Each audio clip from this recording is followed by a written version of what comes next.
Hello everyone, welcome back. তো আজকে এই ভিডিওতে আমি ডিসকাস করব ইনভেস্টমেন্টের টাইপসের উপর। তো মার্কেটে দু রকমের ইনভেস্টমেন্ট হয়, একটা হয় মাইনর ইনভেস্টমেন্ট, একটা হয় মেজর ইনভেস্টমেন্ট। তো ডায়াগ্রামে আমি দেখাচ্ছি মাইনর ইনভেস্টমেন্ট মানে কি আর মেজর ইনভেস্টমেন্ট মানে কি। দেখো, মার্কেট যখন হাই বা লো ক্রিয়েট করে যখন এইভাবে আপসাইডের দিকে যায় বা ডাউন সাইডের দিকে আসে, তো তখন কিছু কিছু টাইমে দেখেছো যে একটা স্ট্রাকচারের মধ্যে, যেরকম এই একটা স্ট্রাকচার, এই স্ট্রাকচারের মধ্যে কিন্তু অনেকগুলো ছোট ছোট কিন্তু সাবস্ট্রাকচার তৈরি হয়েছে। তো সাবস্ট্রাকচার তৈরি হওয়ার পরে কিন্তু যে মেন যে স্ট্রাকচার, সেই স্ট্রাকচারটাকে ব্রেক করে দিয়েছে। তো এবার মার্কেট যদি আবার পুল ব্যাক আসে, পুল ব্যাক আসার পর যদি এরকম ছোট কোনো একটা স্ট্রাকচারটা যদি এরকম ভাবে লিকুইডিটি নিয়ে মার্কেট উপরের দিকে যায়, তাহলে কিন্তু এই যে রিসেন্ট যে জোনটা থাকবে না, এই জোনটা কিন্তু আমাদের জন্য কিন্তু মাইনর ইনভেস্টমেন্ট হবে। আর মেজর ইনভেস্টমেন্ট মানে কি? মেজর ইনভেস্টমেন্ট মানে হচ্ছে মার্কেটে যখন এইসব ছোট ছোট ইনভেস্টমেন্টকে রেসপেক্ট না করে যে ওভারঅল যে মেন যে পুল ব্যাক, দেখো এইটার কিন্তু মেন পুল ব্যাক কিন্তু এইটা, এই যে স্ট্রাকচার, এই স্ট্রাকচারে কিন্তু মেন যে পুলব্যাক সেটা কিন্তু এইটা, এইগুলো কিন্তু মেন পুলব্যাক না, এইগুলো হচ্ছে সাবস্ট্রাকচার। মানে এই স্ট্রাকচারের ভিতরে ছোট ছোট স্ট্রাকচার ক্রিয়েট হয়েছে, তো এইগুলো আমাদের জন্য সাবস্ট্রাকচার হবে। তো মেন যে পুলব্যাক, সেই পুলব্যাক যদি মার্কেট নিয়ে নেয়, নিয়ে নেওয়ার পর আপসাইডের দিকে ক্লোজ করে দেয়, তাহলে কিন্তু এইটা কিন্তু আমাদের জন্য একটা মেজর ইনভেস্টমেন্ট ক্রিয়েট করবে আমাদের জন্য। দেখো, মেজর ইনভেস্টমেন্ট নেওয়ার পর মার্কেটে আপসাইডের দিকে ক্লোজ করেছে, তো এইটা কিন্তু আমাদের জন্য একটা স্ট্রাকচার তৈরি করবে। তো এবার দেখো, ম্যাক্সিমাম টাইম সবাই, ম্যাক্সিমাম মানে যারা যারা নতুন নতুন স্মার্ট মানি ট্রেডাররা ব্যাক টেস্ট করে বা বেগিনার আছো, তো তারা কিন্তু ম্যাক্সিমাম টাইম কিন্তু এইসব মাইক্রো স্ট্রাকচার বা মাইনর স্ট্রাকচার ইনভেস্টমেন্টে কিন্তু ট্র্যাপ হয়। দেখো, মাইনর ইনভেস্টমেন্টে কিন্তু ছোট রিয়াকশন আসে, আর মেজর ইনভেস্টমেন্ট কিন্তু বড় রিয়াকশন আসে।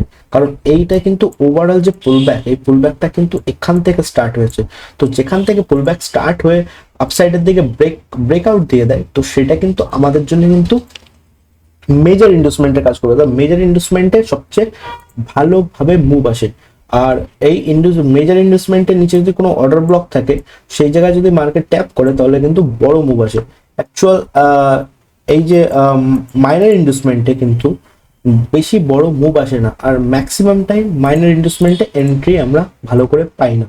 তো এবার আমি ডায়াগ্রামে দেখাবো যে মানে লাইভ চার্টে গিয়ে দেখাচ্ছি যে আমি বলতে কি যাচ্ছি, তাহলে ভালো করে তোমরা ক্লিয়ার বুঝতে পারবে যে তোমরা ইনভেস্টমেন্ট কোনটাকে নেবা, মাইনর ইনভেস্টমেন্ট নেবা না মেজর ইনভেস্টমেন্ট নেবা। দেখো, সবসময় ফার্স্ট যে কনসেপ্ট সেটা হচ্ছে সবসময় কিন্তু আমাদের মেজর ইনভেস্টমেন্টে কাজ করতে হবে, মাইনর ইনভেস্টমেন্ট কিন্তু ড্র করা যাবে না। তো দেখো, স্ট্রাকচার ভাবো, এইটা একটা জোন, এই দেখো মার্কেট এইটা একটা জোন নিয়ে নিয়েছে। এবার এই জায়গায় যে একটা পুল ব্যাক এসেছে না, এই যে একটা পুল ব্যাক, আপ ডাউন, আপ, তারপরে আবার ডাউন, তারপর দেখো এই জায়গায় ছোট ছোট পুল ব্যাক এসেছে, এই যে একটা এইভাবে উপরের দিকে চলে গেল। তাহলে এই যে জোন, এই জোনের মধ্যে আমরা এই জোনটাকেই কেন নিলাম, এইটাকে কেন নিলাম না? এটাও তো একটা পুল ব্যাক না? তো এইটাকে আমরা নিলাম না কারণ এটা কিন্তু আমাদের জন্য কিন্তু মাইনর ইনভেস্টমেন্ট। মাইনর ইনভেস্টমেন্ট মার্কেটে ঠিকঠাক ভাবে কাজ করে না, তাও সবসময় আমাদের মেজর ইনভেস্টমেন্ট নিতে হবে। বোঝা গেল? তো মেজর ইনভেস্টমেন্টে শার্ট মুভ আসে। দেখো, মেজর ইনভেস্টমেন্টে মার্কেট আসলো, আসার পরে আমরা যদি এখানটায় লোয়ার টাইম ফ্রেমে যাই, এটা আমি ইনভেস্টমেন্ট মার্ক করে নিলাম। আমি যদি এখন একটা লোয়ার টাইম ফ্রেমে যাই, তো আমি 4 ঘন্টায় আছি, আমি যদি এখন 5 মিনিটে যাই, এই জোনটায়, যে জোনটা আমি ক্রিয়েট করেছি, লাইক আমাকে ডেটা দিচ্ছে না, ওকে আমি 15 মিনিটে গিয়ে আমি চেক করছি। তো যদি কোনো রকম এন্ট্রি এখানে পাওয়া যায়, তাহলে ওকে। তবে দেখ, এখানটা দেখো একটা এন্ট্রি এসেছে। দেখো, মার্কেট কি করলো, মার্কেট এখানে শার্পলি ভাবে কি করলো, ব্রেকআউট দিল আপসাইডের দিকে। এই ক্যান্ডেলটা ব্রেকআউট দেওয়ার পর এখানে কিন্তু একটা ইমব্যালেন্স ক্রিয়েট করে, বাট এই ক্যান্ডেলটাকে কিন্তু কেউ ব্রেক করতে পারে না। তো আমরা কিন্তু ডাইরেক্ট এখানে একটা এন্ট্রি নিতে পারি, যখন দুটো ক্যান্ডেল সিকোয়েন্স, এই ক্যান্ডেলটা আমাদের এন্ট্রি হবে, আর আমাদের এসএল থাকবে রিসেন্ট এই জোনটায়, আর আমাদের যে টিপি থাকবে সেটা থাকবে ফার্স্ট টিপি 1:2 বা রিসেন্ট 4 আওয়ারের চার্ট দেখতে হবে, যে চার্টে আমরা আছি। সেই চার্টে গিয়ে আমরা যদি দেখি রিসেন্ট, এখানে দেখো এখানটা একটা অর্ডার ফ্লো ক্রিয়েট হয়েছে, লাইক এখানটা একটা অর্ডার ফ্লো ক্রিয়েট হয়েছে। তো আমরা এই যে জোনটা, এই জোনটাকে আমরা ফার্স্ট টিপি হিসাবে আমরা নিতে পারি। তো আমি যদি এই ট্রেডটা হয়তো একটু ছোট প্রফিটেবল ট্রেড, বাট এই ট্রেডটা যদি তোমরা যদি ট্রেল করো বা এসএলটাকে ছোট করো, ছোট করতে করতে যদি উপরের দিকে নিয়ে যাও, তাহলে কিন্তু এটা কিন্তু অনেক ভালো একটা প্রফিটেবল ট্রেড তোমাদের জন্য হবে। কারণ স্মার্ট মানি কনসেপ্টে কিন্তু বড় রিস্ক রিওয়ার্ড তখনই পাওয়া যায় যখন তোমরা এইসব ট্রেলিং করবা, আস্তে আস্তে তোমাদের এসএলটা ছোট করবা, তারপরে এসএলটা তোমরা নিজের এন্ট্রির মধ্যে ঢুকিয়ে দেবা। তো এইসব মোমেন্টে কিন্তু তোমাদের রিস্ক রিওয়ার্ড কিন্তু বাড়বে আর প্রফিট হওয়ার চান্সও বাড়বে। তো এটা একটা প্রফিটেবল ট্রেড। তো এইভাবে তোমরা মেজর ইনভেস্টমেন্টে কাজ করবে, কোনো সময় মাইনর ইনভেস্টমেন্টে কাজ করবে না। এবার দেখো এখানটায় কি হচ্ছে, মার্কেট নিচের দিকে চলে গেল, এদিকে চলে গেল। তো এবার দেখো আমরা কিন্তু এইটাকেও একটা নিতে পারতাম, এটাকেও আমরা কিন্তু একটা অ্যাজ এ ইনভেস্টমেন্ট নিতে পারতাম, বাট আমরা এটাকে নিইনি। কারণ যে অ্যাকচুয়াল যে পুল ব্যাক শেষ হয়েছে সেটা কিন্তু এখান থেকে এই পর্যন্ত হয়েছে, এই পর্যন্ত না, কিন্তু এটা তো তারপরে ক্রিয়েট হয়েছে না। তো এটা আমাদের জন্য মাইনর ইনভেস্টমেন্টের কাজ করবে। তারপর দেখো এখানটা একটা লিকুইডিটি নিয়েছে, লিকুইডিটি নেওয়ার পর কিন্তু আমরা এই যে জোন, এই জোনটাকেও কিন্তু আমি ইনভেস্টমেন্ট নিতে পারতাম, বাট আমরা এখানে নিইনি, কারণ এইটা কিন্তু আমাদের জন্য মাইনর ইনভেস্টমেন্টের কাজ করবে। হ্যাঁ, হয়তো মাঝে মাঝে মাইনর ইনভেস্টমেন্টের থেকেও মুভ আসে, যেরকম এখান থেকে মাইনর ইনভেস্টমেন্টের থেকেও মুভ আসে। তো যদি তোমরা দুটো ইনভেস্টমেন্টই ফলো করতে চাও তো কোনো অসুবিধা নেই, চক হবে লোয়ার টাইম ফ্রেমে, তারপরে তোমরা এন্ট্রি নাও, কোনো অসুবিধা নেই। বাট আমি পার্সোনালি আমি কিন্তু মেজর ইনভেস্টমেন্টে স্ট্রাকচার ম্যাপ করি।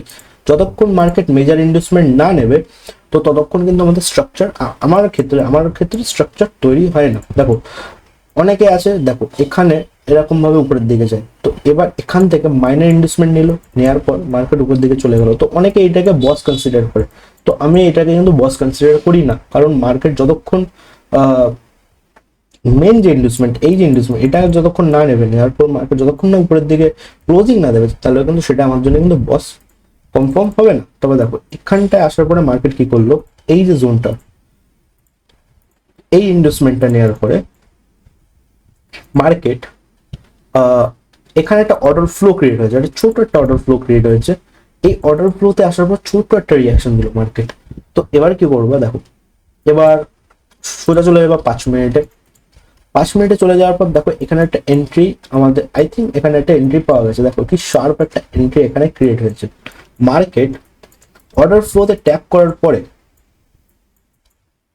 এই যে জোন, এই জোনে ট্যাপ করার পরে এখানটা একটা চক ক্রিয়েট করে, কোন জায়গায় চক ক্রিয়েট করে, লাইক এই পয়েন্টে একটা চক ক্রিয়েট করে। দেখো কত বড় একটা ইমব্যালেন্স ক্রিয়েট করেছে, যেটা ক্যান্ডেল ক্রিয়েট করে। এই যে জোনটা এখানে কিন্তু একটা ইমব্যালেন্স ক্রিয়েট করে, ইমব্যালেন্স ক্রিয়েট করার পরে দেখো এখানটায় আমরা ডাইরেক্ট একটা এন্ট্রি নিতে পারি।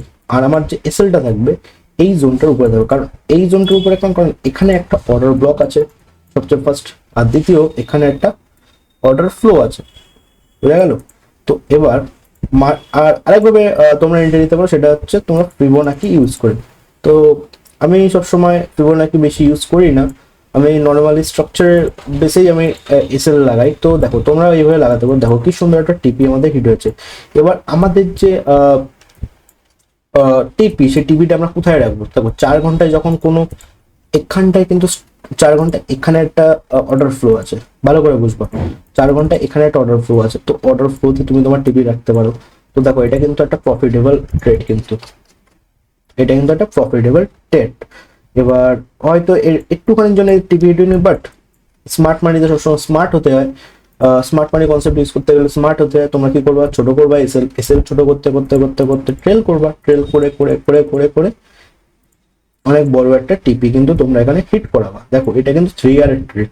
1:2 গিয়ে তুমি তোমার 80 থেকে 90% কোয়ান্টিটি এক্সিট করে নেবে, আর বাকি যা কোয়ান্টিটি থাকবে সেগুলোকে তুমি ট্রেল করবা, ট্রেল করতে করতে তোমার এসএল গুলো ভিতরের দিকে শিফট করবা। তো এটাই ছিল একটা ছোট একটা ভিডিও। দেখো মাইনার ইনভেস্টমেন্টে যে কাজ করতে যাও কাজ করতে পারো, কোনো অসুবিধা নেই, বাট মাইনার আর মেজর এটা কিন্তু খুব একটা ইম্পর্টেন্ট জিনিস। মাইনারে কিন্তু সবসময় একটা ছোট রিয়াকশন আসবে, আর মেজরে কিন্তু সবসময় একটা বড় রিয়াকশন আসবে। দেখো এখান থেকে হয়তো এই মাইনার ইনভেস্টমেন্ট নেওয়ার পর কিন্তু মার্কেট একটু ছোট একটা হালকা রিয়াকশন দিয়েছে, হয়তো এখানে একটা এন্ট্রি পাওয়া গেছে, বাট ম্যাক্সিমাম টাইম কিন্তু মাইনার ইনভেস্টমেন্টে কিন্তু ট্র্যাপ হয় সবাই, ম্যাক্সিমাম টাইম কিন্তু ট্র্যাপ হবা মাইনার ইনভেস্টমেন্টে। এখানটায় যেরকম দেখো এখানটায় কি হয়েছে, মার্কেট আসলো, আসার পরে মার্কেট এখানটায় আই থিঙ্ক এখানে একটা চক ক্রিয়েট করেছে, এই জোনটা একটা চক ক্রিয়েট করেছে, মেবি চকটা ক্রিয়েট করেছে ঠিক এই জোনটায়। দেখো এই জোনটায় কিন্তু চক ক্রিয়েট করেছে। এইসব পয়েন্টে চক ক্রিয়েট কেন করেনি? কারণ এইসব জোনে কিন্তু শুধু লিকুইডিটি নিয়েছে মার্কেট, এই দেখো এখানটা একটা সুইপ করেছে, সুইপ করার পর উপরে দিয়ে গেছে। ক্যান্ডেল ক্লোজিং কোথায় দিয়েছে? অ্যাকচুয়াল ক্যান্ডেল ক্লোজিং কিন্তু এই ক্যান্ডেলটা এখানটা দিয়েছে। তাহলে এই যে চক, এই চকটা কিন্তু এখানে এই ক্যান্ডেল কনফার্ম করলো। তো এবার দেখো এখানে কিন্তু তোমরা ট্রেড নিলে কিন্তু ট্র্যাপ হবা ম্যাক্সিমাম টাইম। দেখো এখানটায় কি, এখানটায় থার্ড ক্যান্ডেল এখানে ব্রেক করে নি, তো আমাদের এখানে একটা নর্মাল ইনভেস্টমেন্ট এন্ট্রি নিতে হবে, রাইট? এবার দেখো এখানটায় এইভাবে তোমরা একটা ছোট্ট একটা ট্রেড এখানটায় নিতে পারো ডাইরেক্ট। দেখো তোমাদের কিন্তু এসএল কিন্তু এখানে হিট হয়ে গেল। তুমি যদি এখন ট্রেল করে করে এটা প্রফিটে নিয়ে যেতে পারো, বাট নিয়ে যেতে পারো, কোনো অসুবিধা নেই। কিন্তু আই থিঙ্ক লস হওয়ার চান্স এখানে বেশি থাকে।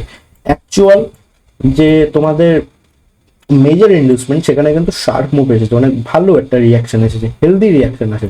তো এইটাই আমি বলতে চাই যে মেজর ইনভেস্টমেন্টে হেলদি রিয়াকশন আছে, মাইনর ইনভেস্টমেন্টে ছোট ছোট রিয়াকশন আছে, আনহেলদি রিয়াকশন আছে ছোট লোয়ার টাইম ফ্রেমে।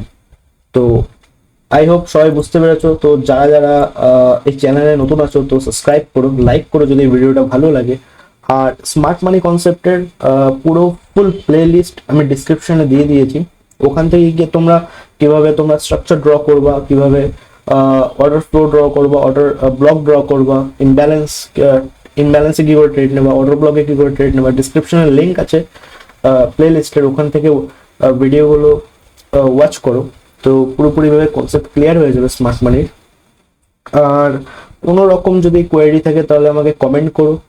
ডিসক্রিপশনে আমার টেলিগ্রামের লিঙ্ক আছে, তো লিঙ্কে গিয়ে তোমরা আমাকে ডাইরেক্ট আমাকে টেলিগ্রামে এসএমএস করতে পারবে। তো এইটাই ছিল একটা ছোট একটা ভিডিও। আই হোপ সবাই বুঝতে পেরেছো। তো থ্যাংক ইউ সো মাচ ভিডিওটা দেখার জন্য। সবাই ভালো থেকো, দেখা হবে নেক্সট ভিডিওতে।